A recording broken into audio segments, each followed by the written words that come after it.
All right, let's jump right into this explainer of Hong Yong-yu's A Comprehensive History of the April Revolution. Today, we're going to completely unpack the visceral, firsthand reality of South Korea's 1960 uprising. We so often hear about historical events in these really broad, sweeping strokes, but this source text does something different. It brings us right down to the street level, detailing a revolution that erupted organically from the sheer, spontaneous courage of everyday youth. To really get a feel for this, we're dropping right into the chaos of April 19th through the personal diary of a student named Kai Hee-han Cho. Through his eyes, we instantly understand that this wasn't just a date in a textbook. It was a raw, lived experience of survival. Reading primary accounts like Kai Hee-han's, you can almost smell the smoke in the air. It completely grounds our understanding, showing us how the cost of this massive political shift was paid in shattered bones, with complete strangers literally holding each other up in the streets. Section 1. Prelude to April. So how did we get to that boiling point? The text maps out this incredibly rapid escalation of civilian anger over just a matter of weeks. The initial spark, as you might know, was the blatantly rigged presidential elections on March 15th. Over the next month, these isolated pockets of outrage started forming. It accelerated from a localized tremor on April 16th into an absolute nationwide earthquake just 3 days later. You know what's really wild here? It's who took those first steps. It wasn't just elite college students. It was literally teenagers in Cheongju spontaneously braving armed police. The historical accounts tell us that around 200 boys from Cheongju Technical High School just gathered at the station, no megaphones, no banners, zero organizers. They just marched. And even though police quickly dispersed them, that 200-meter march through the Central Market proved that the fear was finally breaking. The silence was over. Section 2. KU Students 4.18 Uprising. Now, jump ahead to April 18th at Korea University. Students were hastily scribbling these exact words on white cloth using broomsticks. Why? Because there was absolutely zero premeditated organization to keep secret. When you read the testimonies from the student leaders of that day, they openly admit they had no grand scheme. If they had meticulously planned this, the police informants would have easily shut it down before it even started. Instead, their sheer improvisation became their greatest advantage. It was a completely authentic, uncontainable eruption. Despite having no clear leaders, these students collectively braved water cannons, batons, and barricades, forming a massive, unbreakable human chain. The records describe thousands of them marching arm in arm, just belting out the national anthem. When they reached the National Assembly, they simply sat down, a massive sit-in stretching all the way into the evening. They weren't fighting back with weapons. Their actual protest was just their physical presence, flat out refusing to be moved or intimidated. Section 3. Spontaneous protests without leaders. Okay, so here is where we see a massive disconnect between the state's narrative and reality.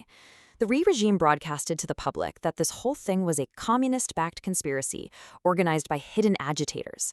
But the source material meticulously proves the opposite. There were no master puppeteers pulling the strings here.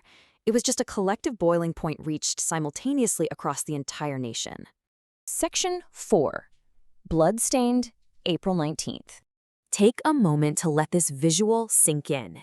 This somber monument is a quiet, heavy reminder of the ultimate sacrifices made on the day martial law was declared. When we talk about history, it is so easy to get lost in the timelines, but we have to remember that on this specific day, the streets of Seoul turned into a literal battlefield. The sheer sensory overload of the day must have been terrifying. We're talking deafening gunfire, burning buildings, and a frantic rush of citizens pushing through the streets.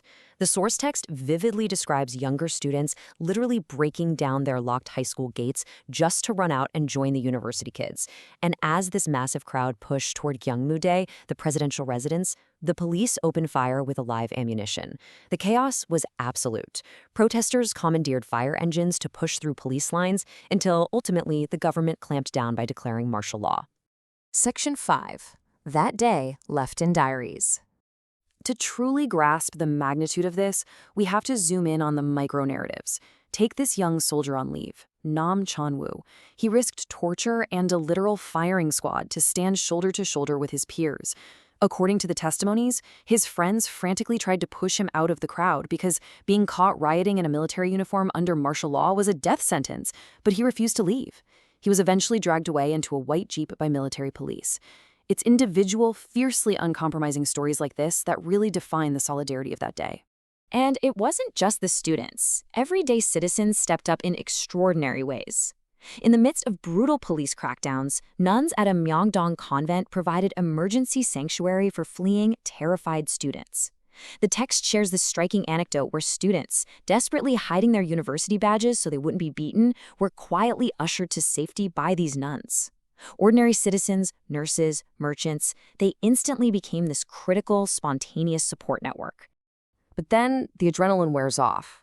The frantic pace of the streets abruptly shifted to the eerie, painful quiet of the medical center wards the very next morning. We circle back here to the diarist we met earlier, Ki-hyun Cho. He describes waking up on April 20th to the sound of curtains being drawn back. Looking around, all he saw were white sheets and wounded students. He only realized the severity of his own situation when he looked down and saw his right arm wrapped in bandages, completely shattered by a police bullet.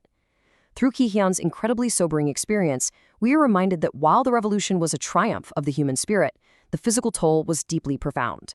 Section 6. Cornerstones of Democracy. As we pull back from those individual tragedies, we can see the monumental foundation these spontaneous actions built. The true essence of the revolution is perfectly captured right here, in the linked arms of diverse citizens. It completely drives home the point that the power of April 19th didn't come from a single charismatic leader giving orders from a podium. It came from the collective will of everyday people deciding to stand together. Which leaves us with a pretty profound question to chew on. How does the raw, unorganized spirit of 1960s still echo in our democracy right now? Hongyoung's history beautifully illustrates that true structural change doesn't always require a grand, flawless master plan. Sometimes it literally just requires the spontaneous courage of individuals deciding to link arms and march forward together. I encourage you to think about how that deeply personal legacy of the April Revolution informs the way we view civic duty today. Thank you so much for joining me on this explainer, and as always, keep questioning the history around you.